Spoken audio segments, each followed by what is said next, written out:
Thank you so much for having me today. I really appreciate, and it's been a little while since I've given a talk with Mental Health America, so some of your names look familiar that perhaps I've seen you at another talk at another time. And I really appreciate you inviting me to share. And to tell you the truth, I had this moment where I thought, oh, I'm so consumed with so much right now. And I thought, you know what, it's so important to pause and to share some tools and lessons learned that I'm finding effective, because I think that can go a long way in supporting our community, which is the intention of Mindful Living Group, which is my passion project for the work that I do. So I really have found that this living well and living in the spirit of aloha is it's a journey, it's a practice. These times of technology have brought about so many new experiences and adaptations. And, you know, I noticed that we have a wide range of experiences with that. And today I wanted to open up an opportunity where I can customize some of this talk to meet your needs. So if you wouldn't mind, if you feel inspired and motivated to, I would love to hear in the chat box from each of you what you're hoping to get from this training today. I have some talking points, but can certainly weave in some of the areas that you're looking for some support with. Again, the talk is focused on our adaptation and building resilience in these times of technology, because we are learning and adapting as humans, having this or spiritual beings having a human experience.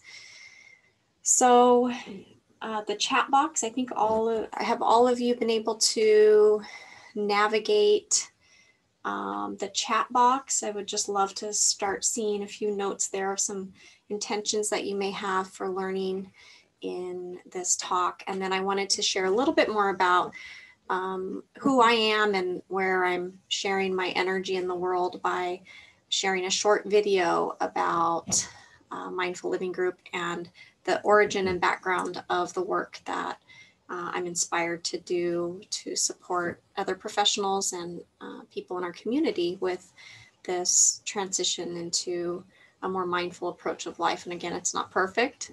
It's a practice, and it is never, there's never an arrival. It's a journey, but I have learned some tools along the way that I would love to share, and some insights. And that's my intention for today.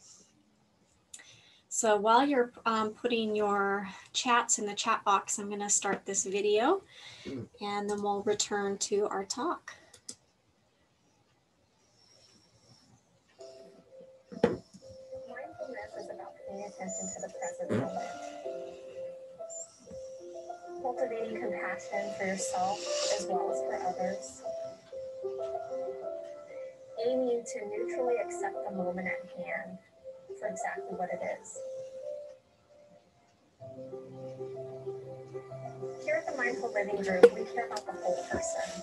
We care about the whole community and the whole environment, and how we relate to one another as we move through this world together. Whether it's counseling, a meditation group, educational program, retreat, or healthcare service, we have something for all stages of life. To better access presence, to live well, to live aloha.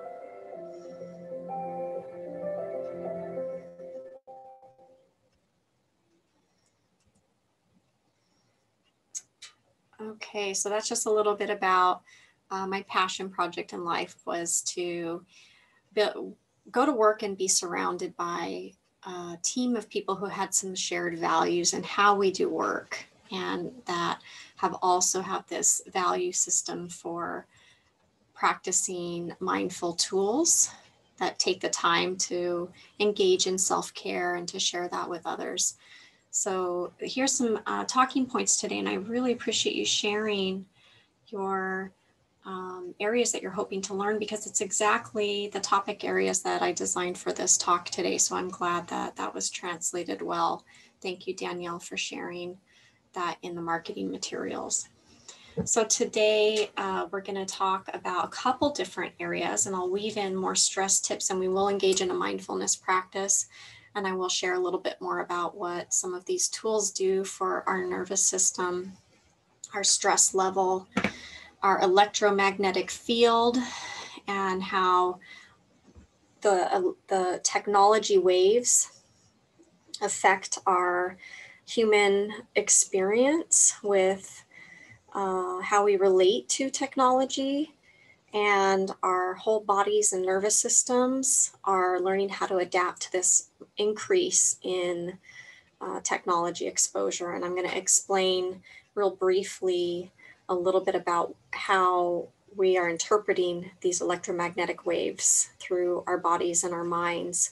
And that amount of change and adaptation is stressful. So all of us are having an experience.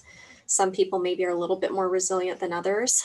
So I have some practice that we're going to do together that really helps to widen the parameter around your physical energetic body, so that those electromagnetic waves from technology are having perhaps a little less intense of an impact, and can create a wider parameter around us.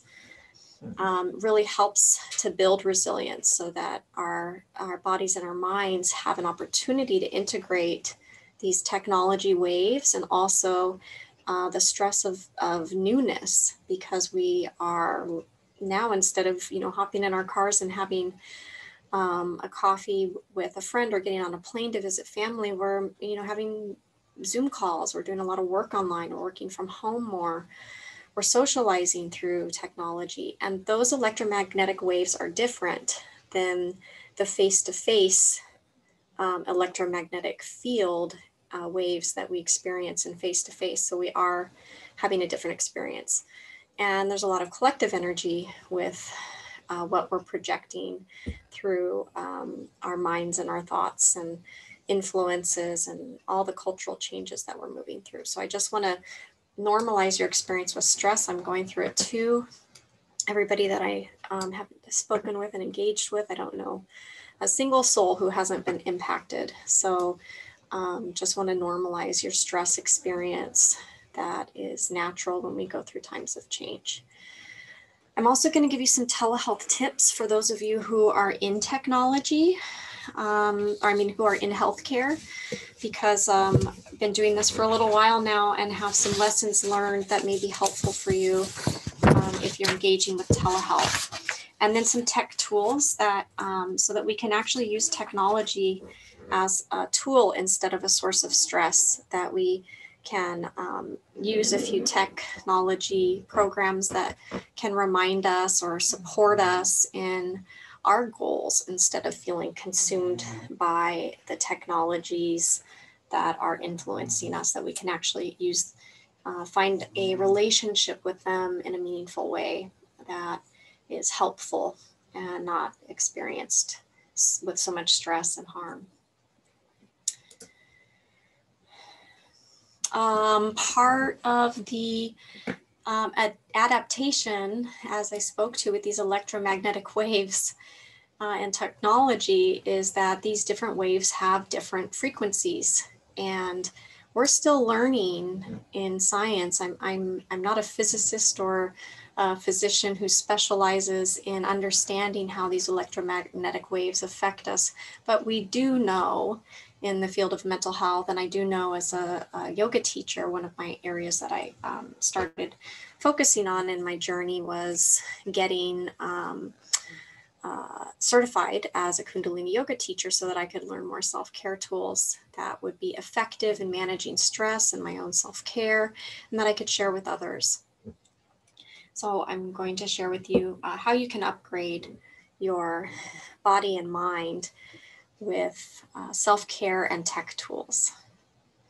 And feel free, again, if any of you have any questions along the way with this talk, feel free to raise your hand or type in the chat box. I'm keeping an eye on it. So what are these electromagnetic waves, and why is this important to understand how stress and tech are related to one another? So these electromagnetic waves, when we look at how technology is communicating through the waves of an electromagnetic field that are moving through space, and they're carrying an electromagnetic energy. They're moving at the speed of light. And so some of those have a different amplitude and a different wavelength. So those are interpreted through our senses differently. And when our senses of sight, sound, taste, touch, and smell are overwhelmed, we experience stress. When we experience prolonged stress, our recovery time often is to feel depleted or fatigued or depressed, or even to have a weaker immune system, causing us to be more susceptible to illness. So of course we want to be really careful with our health right now because of the pandemic that we're in, and all of us are going through this cultural and collective shift of being much more aware of our health and how our health affects others, which I think in the long run, we're going to see some really great consciousness and awareness come from this shift. But it certainly is not comfortable when we go through such an intense change in such a short time and become isolated from what we once experienced when we were relating with one another on a different electromagnetic frequency, and now we're relating through technology much more. And it's different senses are adapting and tuning in to that experience. And the natural experience with change is stress. So in physics, just want to define electromagnetic waves a little bit more clearly. This electromagnetic radiation is referring to the waves of the electromagnetic field that are propagated through space, carrying a radiant energy. It includes radio waves, microwaves, infrared light, ultraviolet, X-rays, and gamma rays. They are waves that can travel through a vacuum like in space. And this is possible because they're not vibrations in actual material. They're fluctuations in electric and magnetic fields. So we don't have to go into the deep understanding exactly of what that means, other than that we know we're riding different waves now, or at least we're getting a lot more waves than perhaps we did a year ago. The radio waves are an example of Wi-Fi, which transmits through our computer, which transmits to our computer, and then our computer transmits those waves into a screen and into the senses in a way that we can translate and understand. So we're adapting to, instead of 3D, we're having these other experiences with images and sensory information through a screen. And that wavelength is different than our face-to-face interaction. So our nervous system and our brains and our bodies are adapting to that. And it can be frustrating because this is new, just like doing anything new. It takes practice. And oftentimes as we move about life and we get a little more stuck in our routines and our patterns, we can have a challenging time adapting. So this is just an example of the different waves, electromagnetic waves that we're experiencing, and what those might look like. You can see some are closer together and some are longer and farther apart. Gamma rays, I just want to touch on. I don't think it's super helpful for us to go into all the detailed differences here, and nor am I an expert to fully speak on them. But what I do think would be helpful for us all to be aware of is that gamma rays have the highest energy and frequency and the shortest wavelength. So as you look at the screen and you see microwave lengths is what we're experiencing perhaps with Wi-Fi. Over on the gamma wave end is considered to be the fastest brain activity. And so it's responsible for our cognitive functioning, our learning, our memory, information processing. And in optimal conditions, gamma waves help with attention, focus, binding of the senses, of our sense of smell, of sight and hearing, our consciousness, our mental processing, and our perception. So why does this matter? Well, a lot of us are experiencing stress and having a challenging time with this wavelength interpretation that's happening between the technology frequency and our mental frequency. They're not the same wavelength, and we're getting a much higher level of exposure to waves coming through technology. In addition to the gamma waves of how our minds and our consciousness project in space and on that light wave frequency, is that there's a lot of collective stress. So we can feel it, when we go places, we can see it visibly through people's affect expressions, their moods, their language. And and that collective gamma output from all this change we're experiencing. So if that is affecting your mood, I want to invite you to give yourself permission to have more recovery time and to make friends with that part that wants to perform the way that we did before. Our performance is going to take some time to adapt to this, because those gamma waves and those radio waves with technology, it takes some synchronizing for us to be able to move through those. And I think that's probably why we see really young kids that had never not had technology. They tune in much more quickly than those of us who have been exposed to technology at a younger age.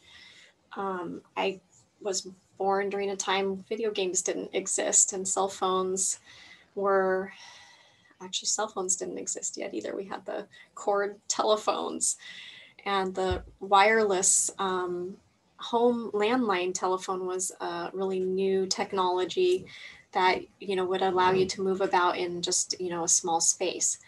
Now with the internet, we've adapted hugely. We have these waves that are traveling across continents, that are going through space, and we are adapting. So we're surfing these waves. We are learning new habits, but I want you to know that in just 1 to 3 minutes, there are yogic technologies and tools that can actually change your electromagnetic field. So that's pretty amazing to me. I don't think mindfulness has ever been more important. Specific types of practices of meditation and mindfulness have ever been more important than they are now. Well, they've always been important, but right in this moment that we're in right now is extremely important for us to access some of these tools, because they really do help our adaptation. And they are very safe. It's quite challenging to injure yourself with breath work and meditation. It's really designed, the practices are, many of the practices are very, very safe and very effective and can be done in a short amount of time. You don't have to become a Buddhist monk and completely change your lifestyle to experience the results of these practices. So I'm going to introduce you to a video in a moment that helps to explain this mindfulness practice. What exactly is mindfulness, right?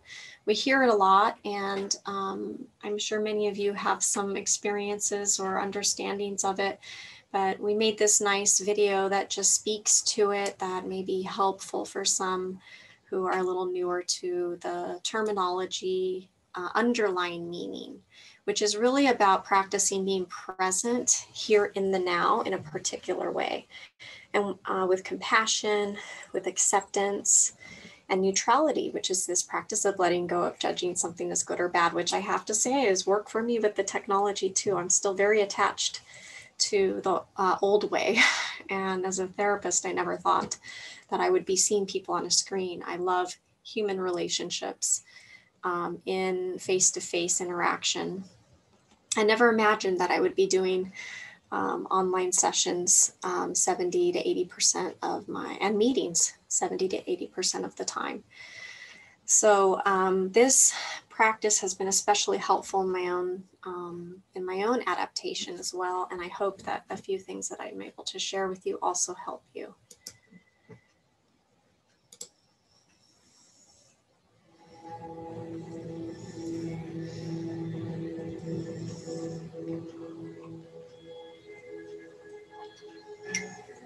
Mindfulness is about accessing the present moment.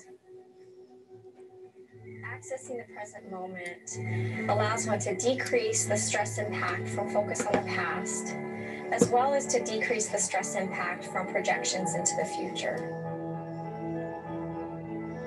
Accessing the present moment, to be here now.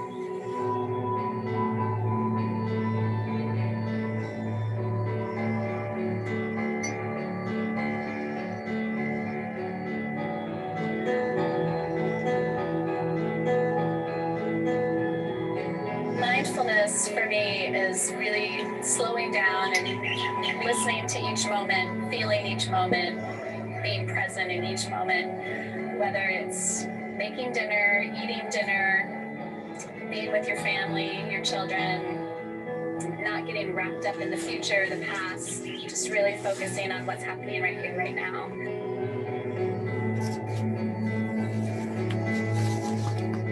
My idea of mindfulness and how I incorporate into my life is it's not just about the practice that's formal and I sit and I meditate. It's more about being engaged with every moment of my day, whether it's with my children, with my community, with myself.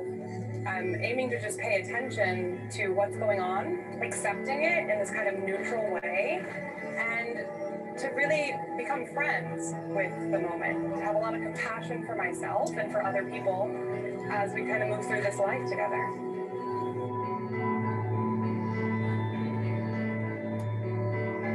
Starting off mindfulness practice is as easy as orientating yourself to the present moment, looking around you, being present with who's there, where you are, the smells that you smell, the sights that you see, the tastes that you're experiencing, really grounding yourself in the moment and enjoying that, not thinking about your worries or tomorrow or what that will bring.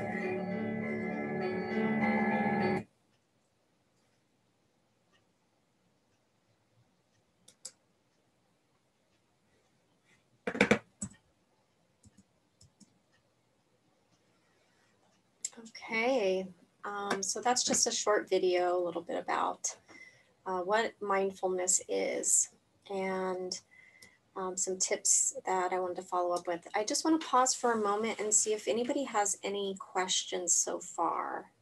You can raise your hand in your page where you'll see the list of attendees, and I can invite you to speak, or you can chat in the chat box. Just want to check in on any questions so far, and then we'll get into a mindfulness practice.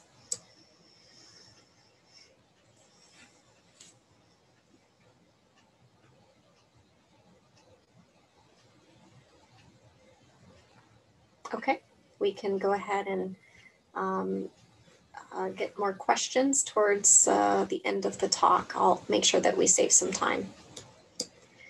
So when it comes to mindfulness tips, what I want to invite in is with any type of change, it's important to start small and to keep it really simple and to experiment until you find something that works. There are countless practices, and these different practices target different parts of the brain, different parts of the body, different parts of the nervous system. And each of us are working on aligning ourselves, or maybe we're, one person maybe have an overactive sympathetic nervous system, and another person may have an overactive parasympathetic nervous system. One person may have a more dominant right brain, and another person may have a more dominant left brain. Some people may find it really easy to live from a heart-centered space. Others may feel that they really are driven and guided by their gut. Others find that, using reason and logic and focus and discipline is how they, as a more dominant feature. So when we're adapting, and some areas may get a little out of alignment or out of balance, the practice that I use might not be effective for Amanda, or the practice that Brian uses may not be effective for Danielle. So experiment with some until you find something that really works with you. And that's part of why I like some of these mindfulness apps and tools. You know, sometimes we like somebody's voice and how they guide a practice on one of the programs. Sometimes we love music and sound. Other times we like breathing techniques. All of us we have a unique design, just like our personalities and our temperament. So one practice isn't going to fit all. I do want to invite you though, because sound frequency is also traveling through space, that if sound waves do uplift your mood, to play some subtle sounds in the background in your workspace, because it does help counteract some of the effects of the electromagnetic waves of technology that can either relax your nerves or uplift your mood. You're probably organically going to feel drawn to certain sound frequencies that are more harmonizing to your body and your brain and your mood. So I just want to invite you to incorporate that in. I have found that to be actually one of the most comforting tools that I've incorporated into this transition time period, has been to, I feel, you know, the electromagnetic waves of the screen, and sometimes it feels a little, I just feel, it feels like my physical body is having a stressed response. So if I'm playing some theta type music in the background, it really helps to keep my my stress level, especially if I'm having a tech issue and finding that I can't get the tool to the technology to work the way that I was hoping for it to work, or I imagined it would work. And that really helps to settle. I want to invite you to also set alarms and create reminders. So you can take a 1 to 3 minute mindful moment at several intervals throughout the day. And that can be, you can use your smart device, or you can schedule them into your calendar. And or you can even do them on your bathroom break if you find that you maybe weren't able to keep that appointment with yourself, or be able to incorporate that type of structure into your routine. But they really do help. It's pretty amazing to me how 1 to 3 minute practice can be effective. So I wanted to teach you a practice today that is, it's called an Electromagnetic Cleanse. And so for each of you, I want to invite you to go ahead and come into a nice, comfortable seated position with your feet flat on the ground, or you can sit in easy pose. This particular practice works the electromagnetic frequency of the brain. The lymph and the nervous systems are tuned up, and the pituitary gland is stimulated, causing the pineal gland to change the frequency and the radiance of your individual magnetic field. It's a great thing to do to cleanse, you know, your day after working with people, or after you've experienced some stress. Is a really ideal time to do this practice, because it really is powerful in cleansing the electromagnetic debris that you've been processing from all of this tech, or even just other people's gamma ray projections from their own stress or their whatever it is that they're going through.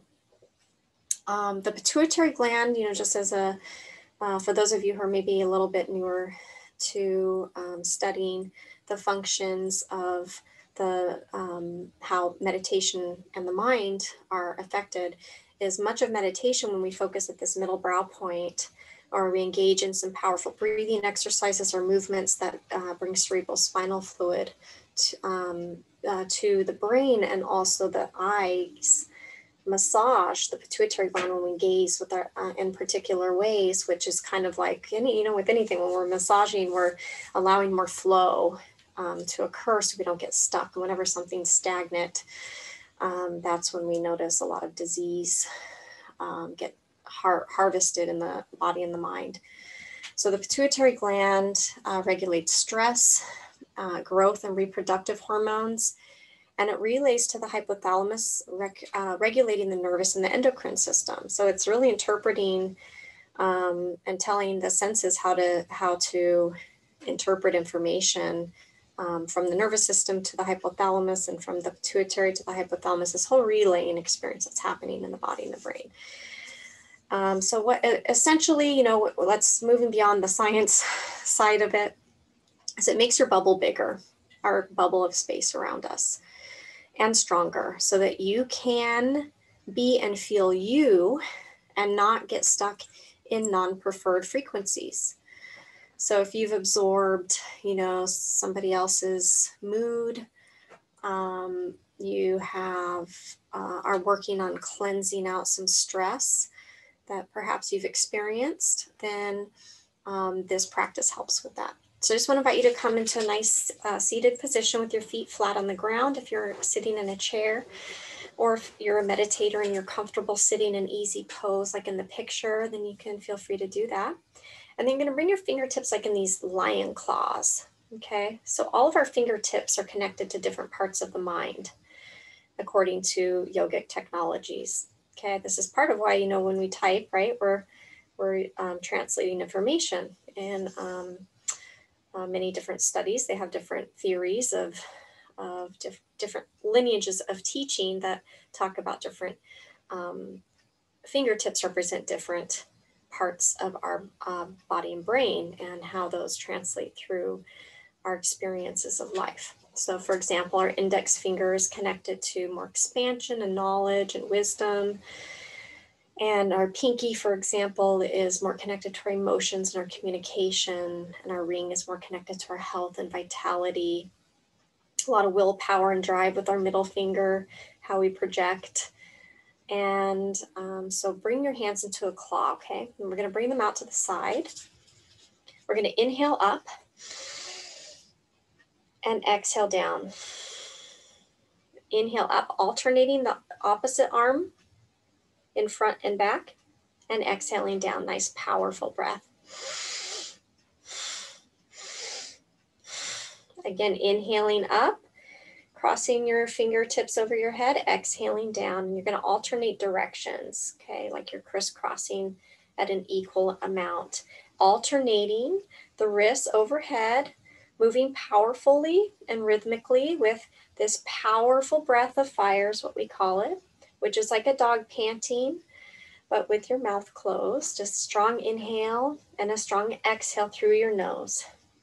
So we're going to be here for a couple minutes. So just invite you to find your frequency.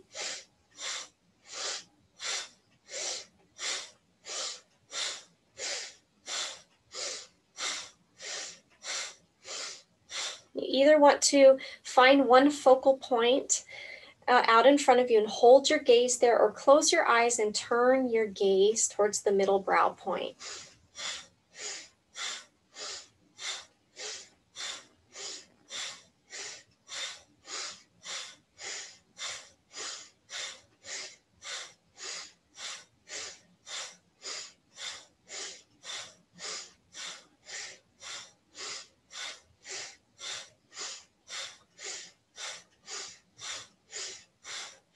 Halfway there, so let it be nice and powerful.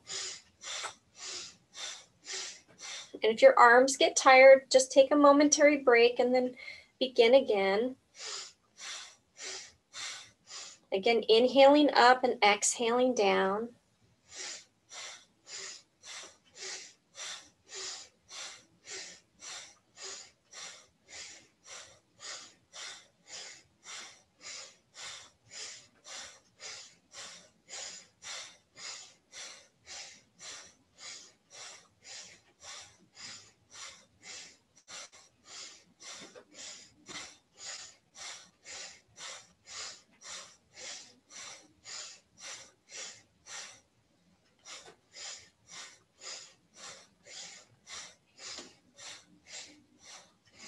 Give yourself a very slight smile of the lips that sends that signal to the brain and the body. Even if you're not feeling joy, it gives a little more release and message to the body and the brain to give it permission to be open to an experience of joy.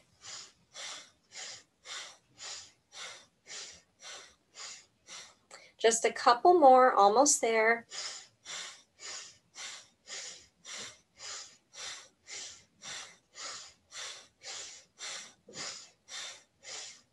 And now continue with the tongue sticking out, same breath.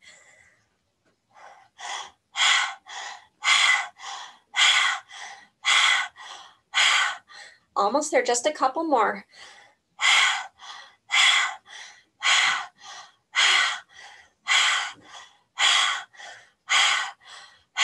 And 3, 2, and 1. Inhale, arms up, hold the breath. Keep the fingertips in the claw.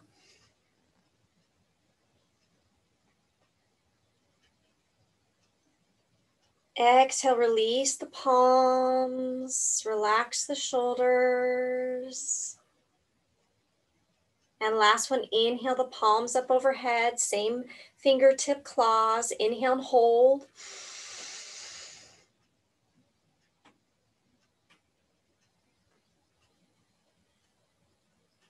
And exhale, release the palms, placing them, the index finger and the thumb touching.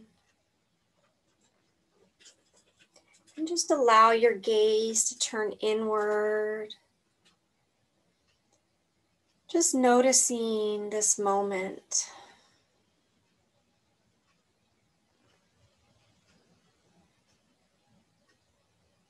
Allowing yourself to suspend any judgments for this moment.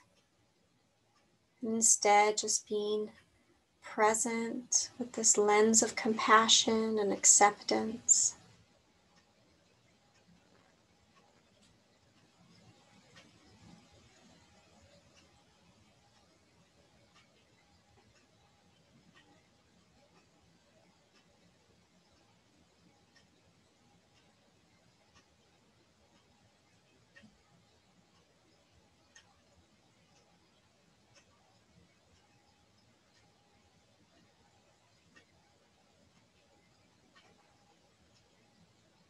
And taking 10 nice long deep breaths at your pace, inviting yourself to breathe in this wonderful relaxation and exhaling tension. Nowhere else to be but right here in this moment. And inhaling, breathing in relaxation, and exhaling tension.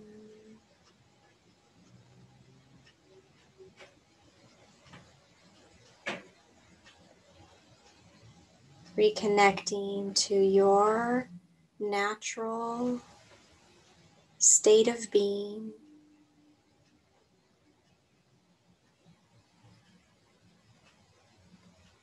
That space around your body, stronger and more resilient.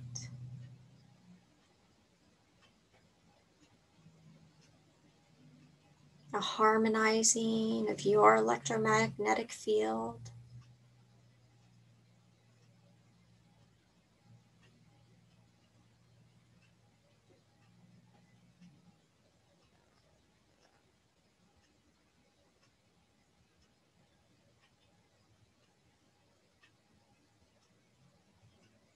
Keeping that gaze at the middle brow point. Drinking up this present moment and its infinite possibility.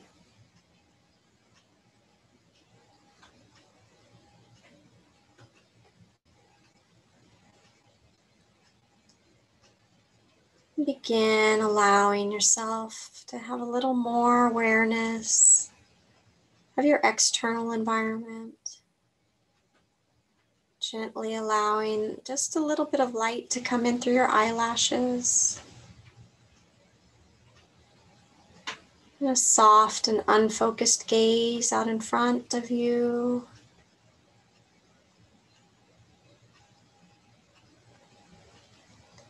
Releasing the mudra and making any adjustments or stretches that you wish to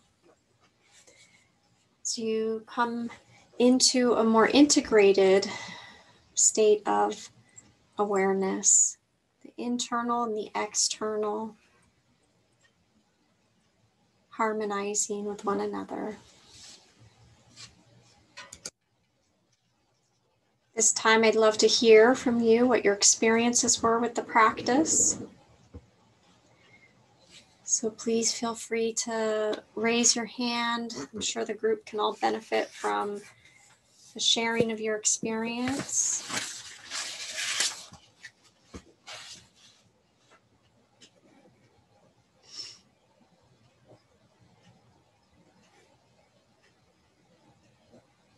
Are you all back?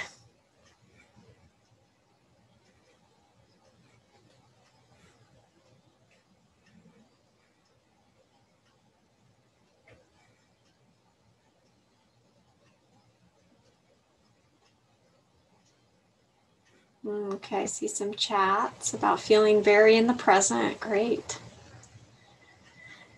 Okay. Any other experiences? Centered and grounded, enlightened. Wow, great. A release of stress, with arms feeling like they're ready to fall off. Yeah, it's a little bit of a workout. And the release and moved into being more focused at the end. Great. Yeah, you know, the pressure that we feel along this whole area, you know, the heart and the fingertips with our mind, right? It really helps our body and our brains get connected and to move, you know, that frequency that's processing through us in a different way. You can do that particular movement for 9 minutes if you're able to. Sometimes I do the full length, which is 9 minutes. I think we did it for 3 or 4 minutes, which is great. Very effective. Again, that 1 to 3 minutes changes our electromagnetic field. And then our follow-up was really just being able to, and that stillness is to take the time to notice the difference.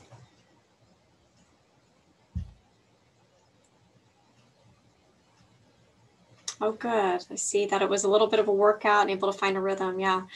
Yeah, this one is a little bit of a workout. There are some that are, you know, much more still, but when it comes to cleansing that space, just like when we exercise and we get our breath rate going, this particular one if you feel some tension, you know, some muscles might just be getting a little bit of a workout. But it really is so effective in creating just a much wider magnetic space around us. I know that when I do this one, I'm like, gosh, why don't I do that more? You know, I find myself asking myself that one because I feel like that headiness just gets so much breathing room and it's a nice relief. And it really only takes 1 to 3 minutes to get there. Oh, good. And energized. Yeah. So this one is energizing. Breath of fire is powerful. Also stimulates the vagus nerve, the powerful breathing technique we did. So it helps the sympathetic and the parasympathetic nervous system balance.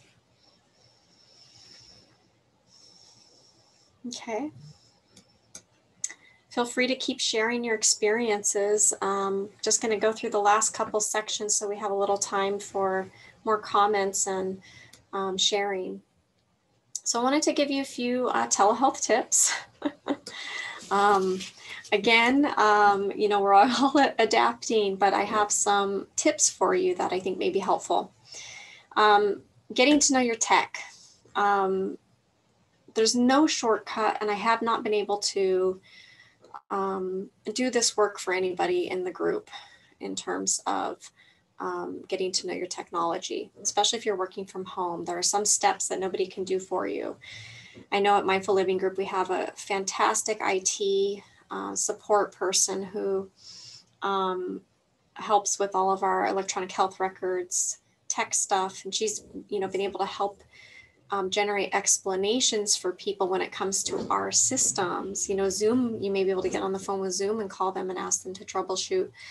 90% of the time, it's not the software. It's my experience. It's internet company, the speed is not high enough.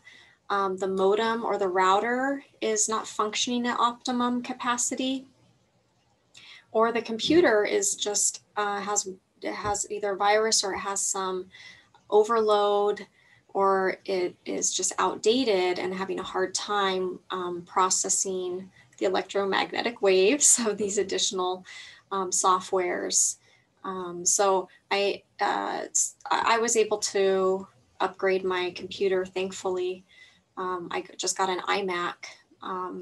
They were just a little over $1,000 ordering from Apple, thankfully. And I found that was a better decision for me. Having a bigger screen and the video quality was really good. Even the audio was great. I ended up getting a microphone, which has helped a lot.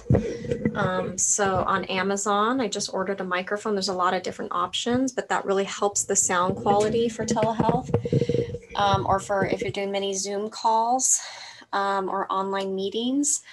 It clears out that external sound waves and is able to just pick up on your voice. Those microphones are designed for that, to target that instead of to have such a wide proximity of sound capturing. Couple other technology tips is if you're doing telehealth or you're having a lot of meetings, boy, we were just getting swamped with calls. We still are, you know, with people trying to navigate this technology.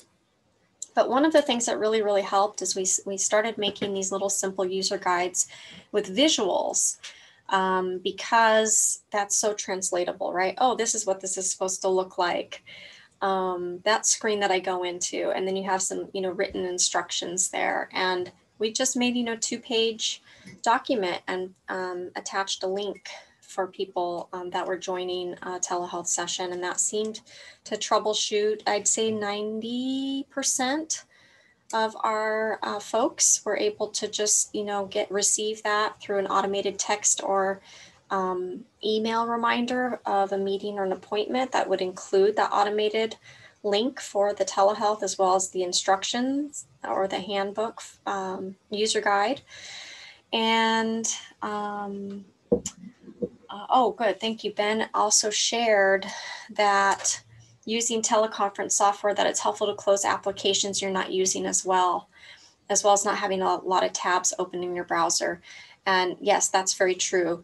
That's very helpful. The other thing that's extremely helpful, let me just finish this one area. So one other thing that helps you set up for success is the electronic forms that can be auto-uploaded. So if you're using a software system where people can complete their forms and it's all integrated with one another, is ideal. That way people aren't having to learn multiple software systems. And I found that the amount of time that saved with troubleshooting and navigating those calls was really improved. So the investment was worth it. So one other tip for successful telehealth is to also lower your visual quality on your screen, because if somebody on the other end has a lot of apps open, or they have a lot of a lot of applications or tabs in their browser open, their speed may slow down from multitasking so many other programs at the same time.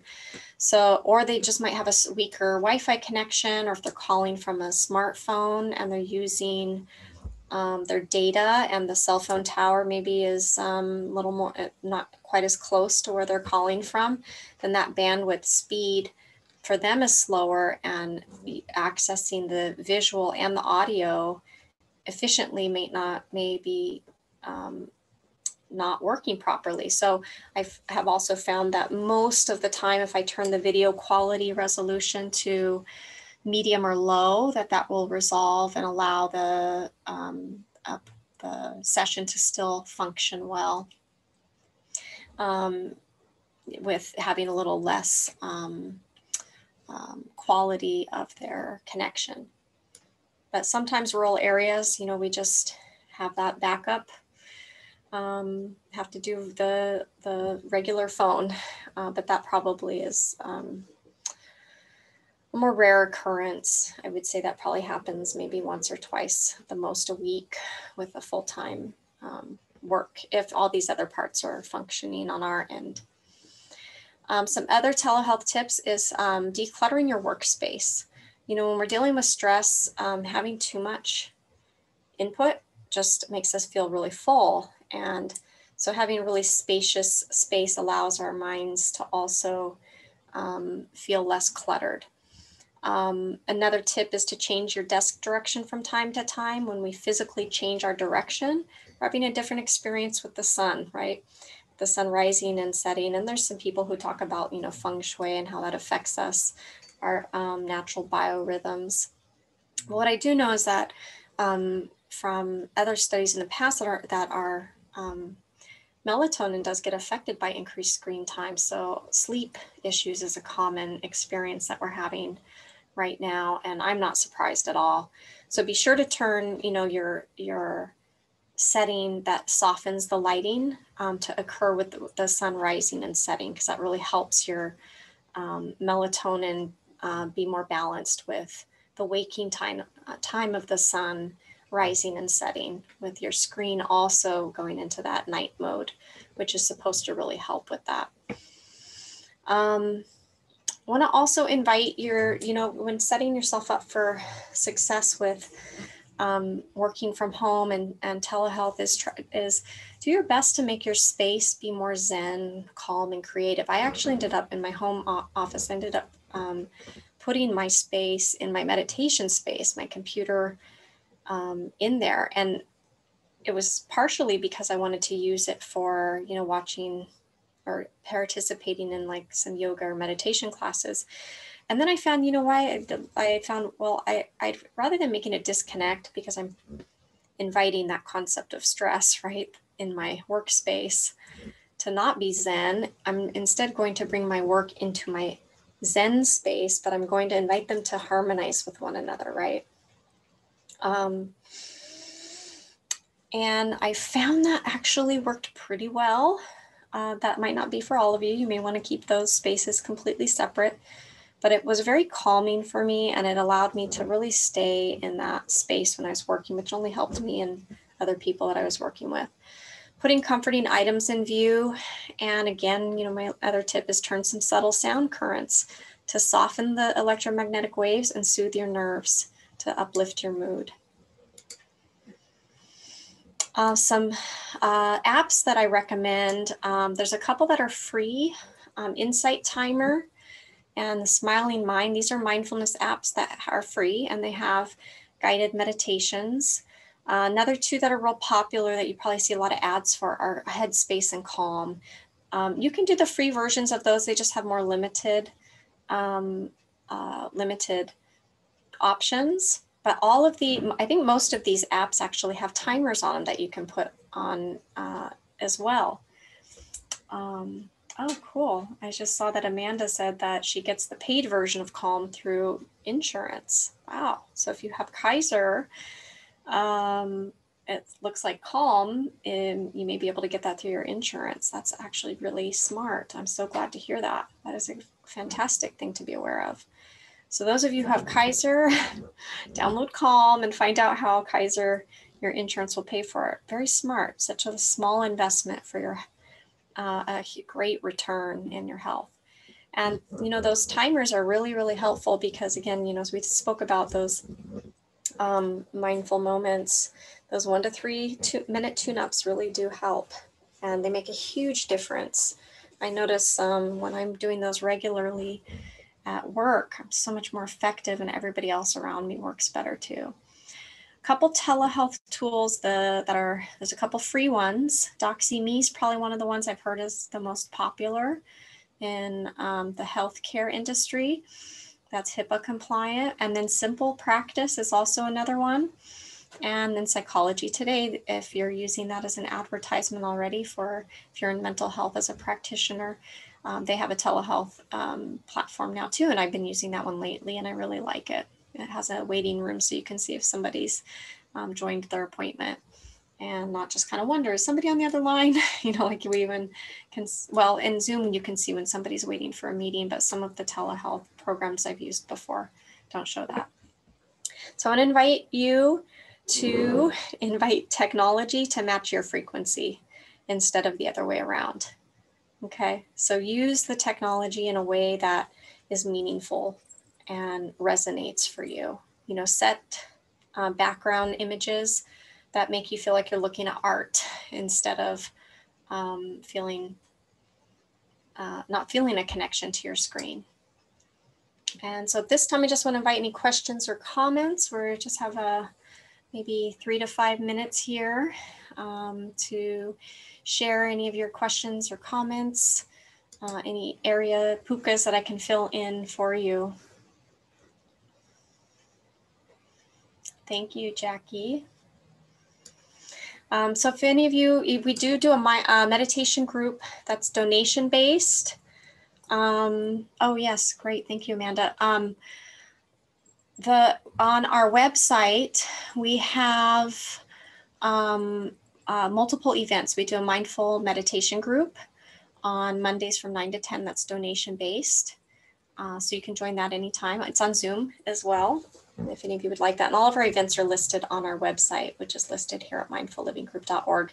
We have a self-care support group and process different topics or use different books and resources and engage in a mindfulness practice.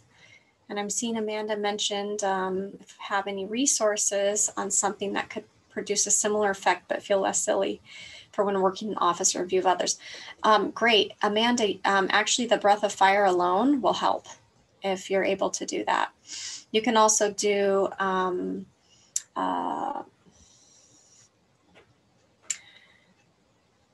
one of the other cleansing methods, if it's the end of your day, is to just allow like a shower the shower head, the water to tap down your forehead starting right here and coming all the way down. It generates similar to hydrotherapy that calms the nervous system. But just if you feel kind of silly doing that, you know, the finger claws because you're around people, just do a little breath of fire.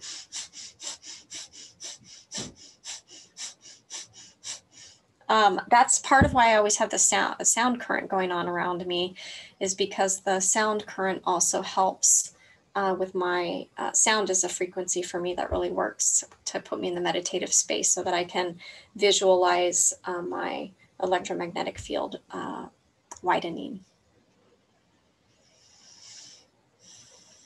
Thank you, Janice and Sarah. Yeah. And thank you, Gayleen. Any other comments or questions?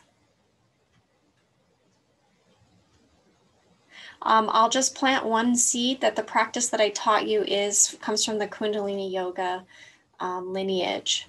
So some of those practices, that particular lineage is just is said to be really potent. And so I wanted to share something that you could access a powerful experience in a short amount of time. Thank you, Cheryl.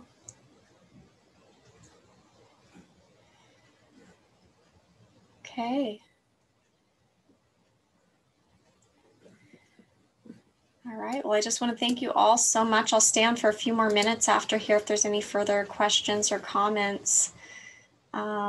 And just want to thank you all so much for inviting me to be a part of this talk today, for sharing together, for your sharing. And I just really wish you all a very easy transition with some grace and ease as much as possible as we are in these building our resilience in these times of technology. So I'll just close with a statement that I often do in meditation, which is, may the longtime sun shine upon you.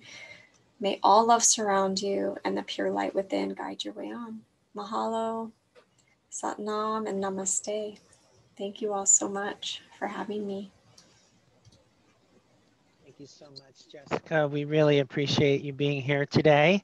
And I asked my executive